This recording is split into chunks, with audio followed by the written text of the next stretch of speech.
Yo crecí en esta casa, me enamoré, me desenamoré, tuve amigos, tuve muchos profesores, muchos maestros, uno de ellos Santiago, Gustavo.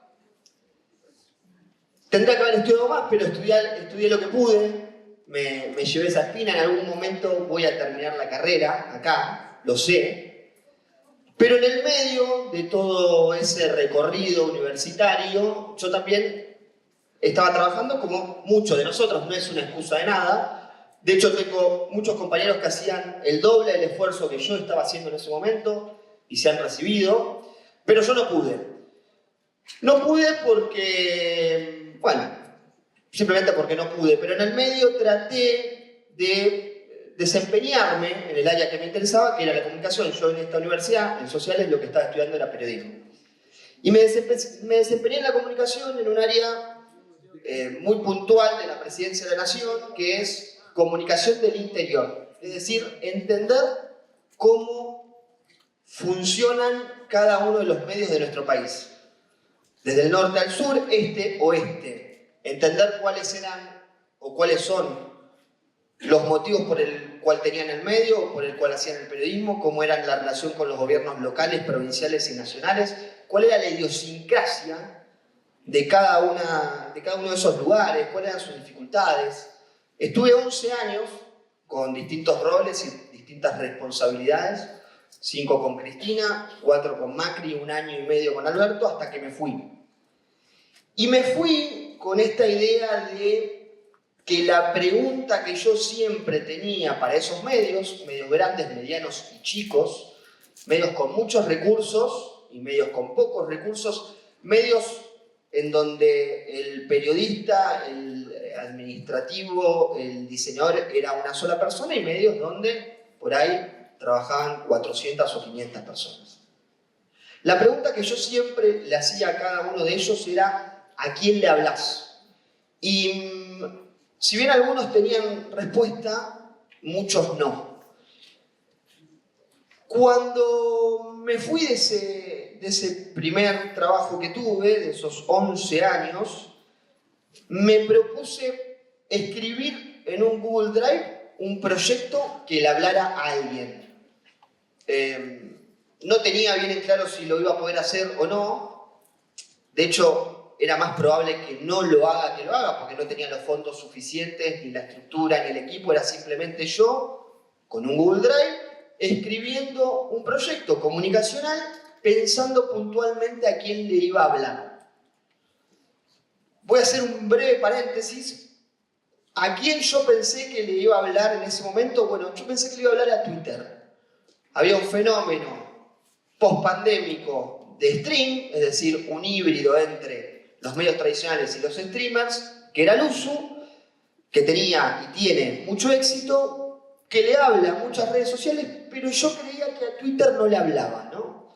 Esta lógica del tipo o la tipa con ganas y necesidad de informarse de lo que pasa en la actualidad, con conocimientos de la política y de la cultura, con cierto deseo de profundidad, bueno, en fin. Todas esas cosas yo las fui escribiendo en un proyecto. Cuando arranco a escribir en este Google Drive esta idea, lo que me imaginaba era lo siguiente. Veía que todos los medios, todos los políticos, todos los influencers, todos los famosos se esforzaban, y subrayo esta palabra, se esforzaban por ser políticamente correctos, para no ser cancelados en Twitter, para no quedar afuera de la torta publicitaria, para que no se le caigan los chivos en historias de Instagram. Pero en ese momento los medios, los famosos, los talentos, los políticos, los influencers, era pre-millennial, se esforzaban por ser políticamente correctos. Y eso de alguna manera hacía que no haya un match natural entre el usuario anónimo o no anónimo que opina, que tiene una posición en la red, y los tipos que deberían ser los que amplifican ese tema no teniendo posiciones. Entonces dijimos, o mejor dicho, en ese momento dije, ¿por qué no hago un medio que sea políticamente incorrecto? Que surfee entre la crítica política, entre la cultura, entre el arte, pero que sea políticamente incorrecto. Digo, obviamente yo veo este video y hay cosas que me incomodan de ese políticamente incorrecto. Cuando veo la puteada de Mayra Arena Scioli, todavía me sigue como dando cositas y diciendo, bueno, no sé si estoy tan de acuerdo con esa puteada, o tal vez sí, pero el medio obviamente se llama Blender, no es Lisca, no es 100% lo que yo pienso. Sí está plasmada esta idea de que es políticamente incorrecto. Cuando decimos políticamente incorrecto, decimos políticamente incorrecto con todo, salvo con 3 temas que yo creo que sí son importantes en la vida humana, que tiene que ver con muertes, en realidad muertes de argentinos, hemos hecho algún que otro chiste de muertes de extranjeros, que no está bien, pero lo hemos hecho, discapacidades y abusos. Sobre esos temas creo que si sos irónico, sarcástico, ácido, sos un boludo, y por ende Blender, desde nuestro lugar, decimos, che, no opinemos, o si vamos a opinar, tenemos una placa que dice, con esto no se jode, o esto es información posta, o esto es en serio, y le damos y tal. Pero después, intentar ser políticamente incorrecto con todo. En una época en donde los medios, los streamers, los influencers están cada vez más domesticados y lupean sobre los mismos temas, Blender innova, cuestiona e incomoda con un canal de stream, series, producciones gráficas y audiovisuales, cobertura informativa en redes, eventos en vivo, club propio, etcétera, etcétera. Este era el segundo punto que me interesaba a la hora de desarrollar este proyecto, que era, che, la moda ahora es hacer un canal de stream, veamos qué podemos hacer más allá de un canal de stream. ¿Qué podemos hacer más allá de un canal de stream? Un omniverso, es decir, un universo digital, en donde nosotros salimos en vivo. El año pasado terminamos con 13 horas de programación diaria. 3 horas de programación diaria realmente hacen que uno no sepa qué es lo que está pasando en su medio. Digo, yo realmente había días que no entendía por qué nos estaban cancelando en Twitter, o por qué nos puteaba el presidente, o por qué nos felicitaba a alguien, o por qué alguien me ponía, lloré con el programa de hoy, porque yo no lo había visto. Cuento esto porque estamos desarrollando ahora con diferentes inteligencias artificiales una herramienta que después, no la voy a decir en la charla, pero después a que le interese le cuento, que trata de explicar un poco tu propio medio. Pero en esta lógica, volviendo al tema del omniverso, una programación en vivo, coberturas especiales, cápsulas on demand, un universo de noticias, es decir, una redacción 12 horas todos los días, escribiendo, comentando la realidad en Twitter, en Instagram, en Facebook, en LinkedIn, en TikTok, y un club. Esta slide solo la pensé para poder contar el espacio club.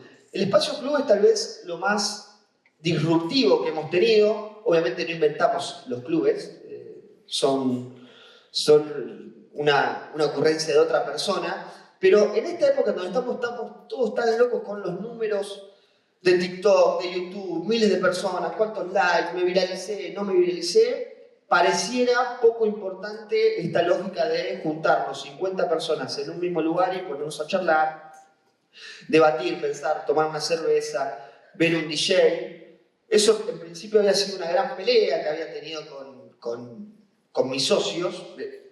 Cuando arranco Blender, el siguiente paso fue encontrar personas que quieran acompañarme en esta idea, en este proyecto, en esta locura, y la verdad encontré 4 socios en ese sentido magníficos: Augusto Marini, que además de ser socio es el inversor; Sebastián Tabacman, que habíamos tenido una experiencia en política juntos, y Diego Batecola, que venía a ser el canciller.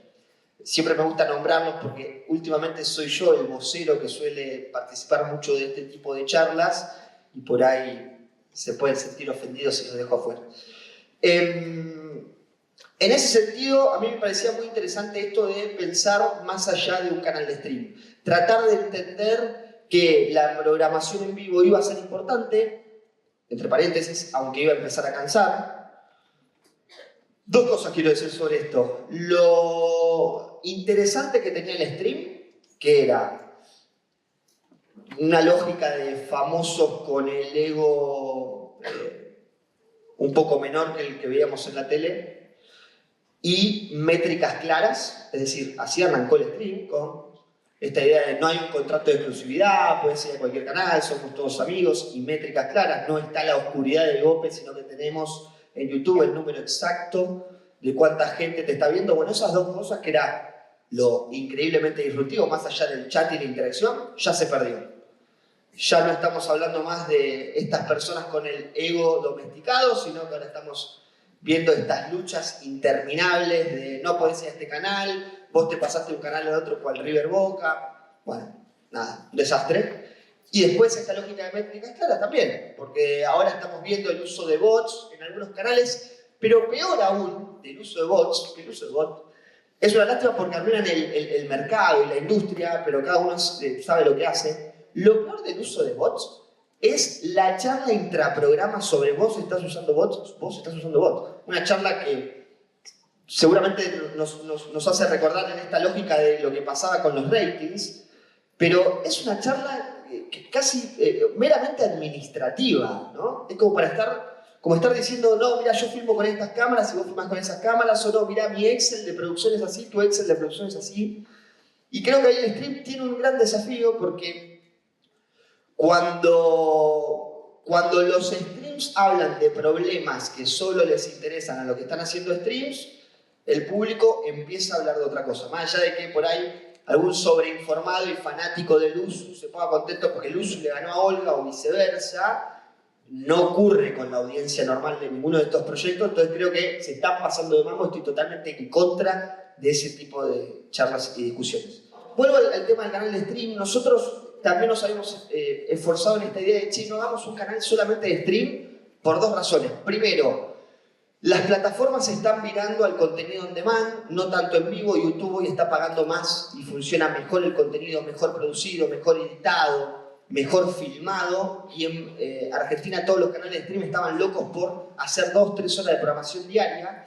Y segundo, y más importante, y creo que nos ha pasado a cualquiera de nosotros, ya nos empezamos a cansar de ver en TikTok videos de tipo sentados en un escritorio con un micrófono, con auriculares, hablando por ahí de algo que nos interesa o algo que no, pero esa imagen recurrente me parece que ya está siendo muy predecible, mientras que la posibilidad de hacer una cápsula mejor editada con diferente escenografía va a seguir teniendo rebote o va a seguir siendo por lo menos algo que no estamos acostumbrados a ver. En esa lógica, nosotros todo el tiempo intentamos armar especiales en donde cada una de las escenografías o lugares sean distintos.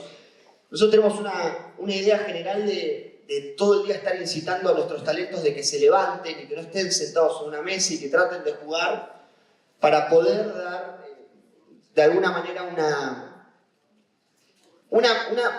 una mirada diferente de lo que para nosotros debería ser el stream y una mirada diferente seguramente de la audiencia que nos elige por sobre lo demás. Y acá vamos a pasar rápido. A mí me gusta dejar como 2 o 3 cosas técnicas y no simplemente abstractas o espirituales del proyecto, que tienen que ver con que estamos en una época en donde inevitablemente estamos laburando en 2 formatos en simultáneo, el horizontal y el vertical. El que hace cualquier tipo de contenido hoy sabe que lo que está haciendo en horizontal debe en algún momento replicarlo en vertical y para eso deberá tener en cuenta ciertas cuestiones. Nosotros, en nuestro caso particular, a la hora de armar un canal de stream, pensábamos que no debería tener la hora, porque vieron que los canales de televisión también tienen la hora y uno dice, ¿para qué deberían tener la hora si ya la hora la tenemos todo el tiempo en el teléfono, en nuestro reloj, en la computadora? En el caso del stream, si yo pongo la hora y lo estoy viendo por la computadora, es como la doble hora. No la habíamos puesto el primer año y en el segundo año la pusimos y ahora le voy a explicar por qué. Un zócalo que trate de incomodar lo menos posible a la imagen para después poder hacer el vertical y cuando de alguna manera alguno de los talentos reacciona o están conversando más de uno en una mesa, poder tener ese recorte vertical separado para poder hacer el TikTok o el Reel de una manera nativa o original o que por lo menos quede lo más prolija posible. Y en el caso de la hora, a nosotros nos pasó el primer año que no habíamos decidido poner la hora y era muy difícil saber cuándo y en qué momento teníamos que hacer un recorte. Porque por ahí nos avisaba la producción que al tal minuto había pasado lo interesante, pero ¿cuál era? ¿El minuto que lo había visto él? ¿El minuto que te decía YouTube desde que había arrancado la programación? ¿O o el momento exacto, ¿no? Antes de que sea tal sección, después de que sea tal sección, en ese sentido. Por eso volvimos a ponerlo ahora, que parece algo que es viejo para estos nuevos formatos, pero termina siendo muy útil para trabajarlo. Sigamos. Y en esta nueva lógica de pensar en horizontal y en vertical, hicimos dos videos que ahora vamos a ver, porque de alguna manera en Blender también teníamos como el interés de que cada red social hable.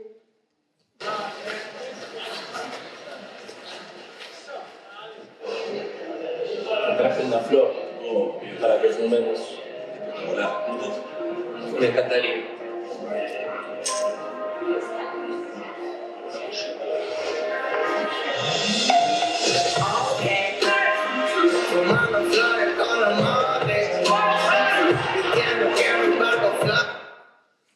¿Qué era este video? Y ahora vamos a ver el de Mario.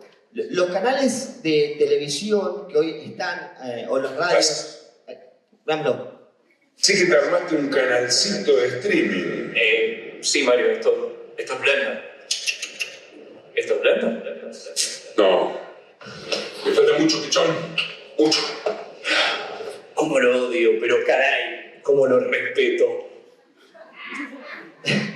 En ese sentido, ¿qué son estos? Estas eran stories de Instagram. Algunas después las subimos al feed. Pero a mí me parecía interesante que en el caso de nuestro proyecto, cada red social utilicemos las herramientas que nos dan de la mejor manera. Estamos muy acostumbrados a ver que en stories de Instagram hacen la venta de que ya están en vivo con un paneo de venime a ver a YouTube.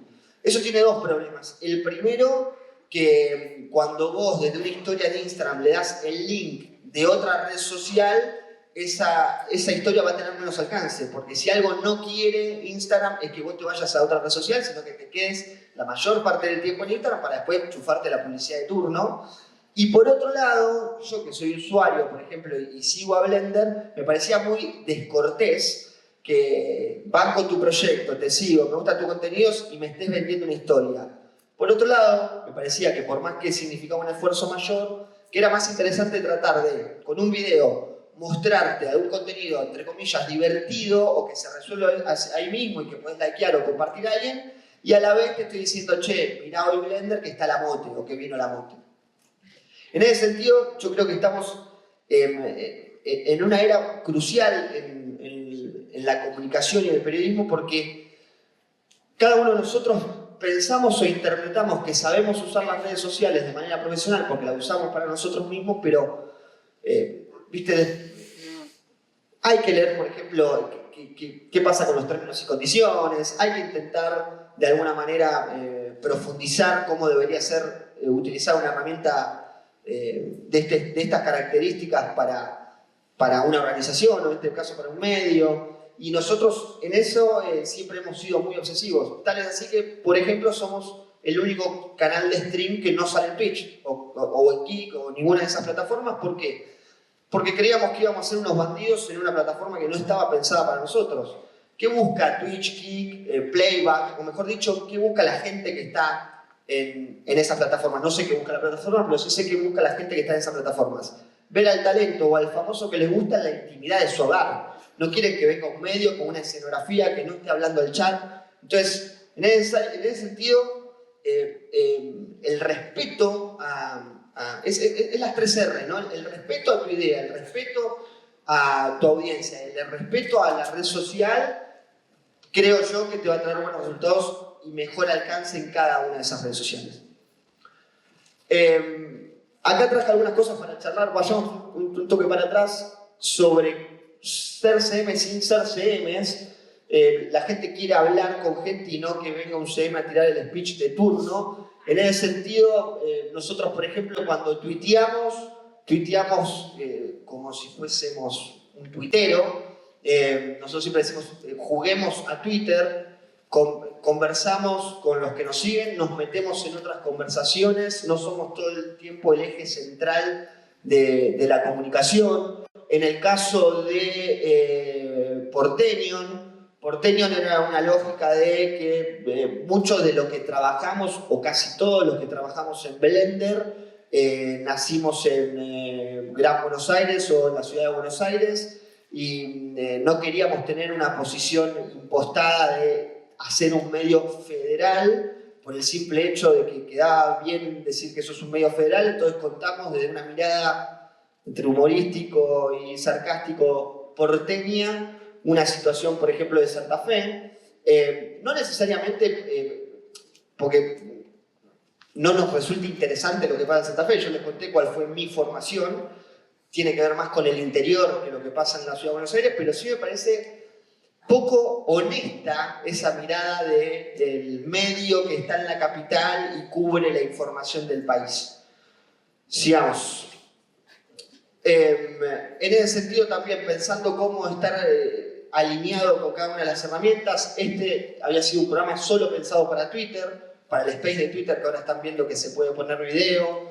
En el caso de grandes finales, como puede ser la de la Copa América o la de Gran Hermano, invitamos a CMs para que hagan una cobertura y le damos mucha importancia a algo que no suelen contar, que es lo de la comunidad de YouTube. No sé si vieron, YouTube tiene un muro en donde vos podés conversar con la gente que te ve, te sigue, que reacciona a tus videos. Sigamos.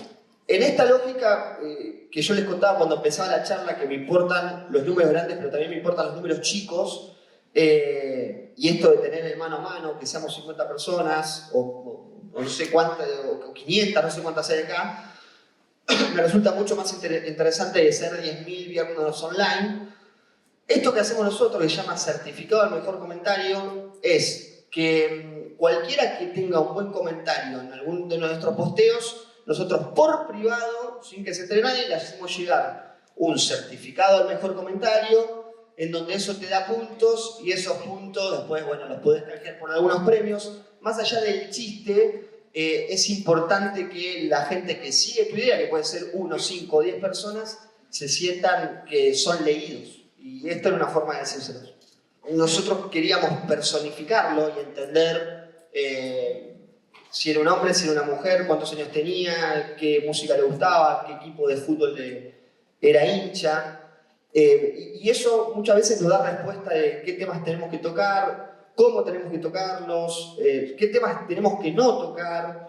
Y en ese sentido me parece una lógica muy interesante, porque cuando tu proyecto deja de ser tuyo y empieza también a ser de alguien más, y cada uno de nosotros tenemos diferentes criterios o diferentes miradas del mundo, es interesante como que haya todavía un externo que sea tu proyecto y que tenga muy en claro quién es, hacia dónde va y qué es lo que busca.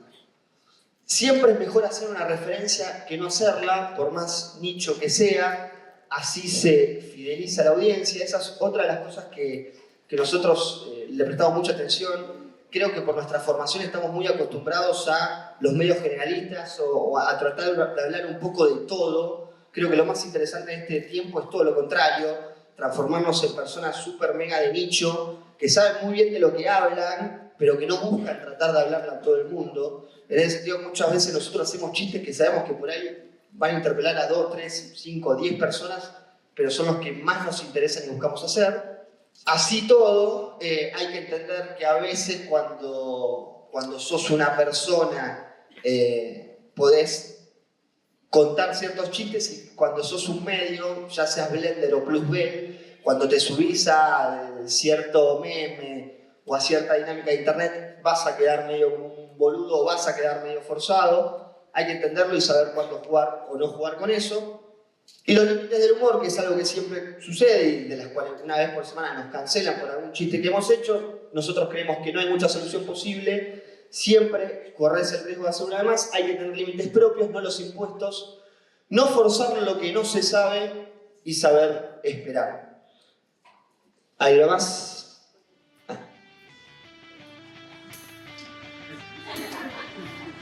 Muchas gracias.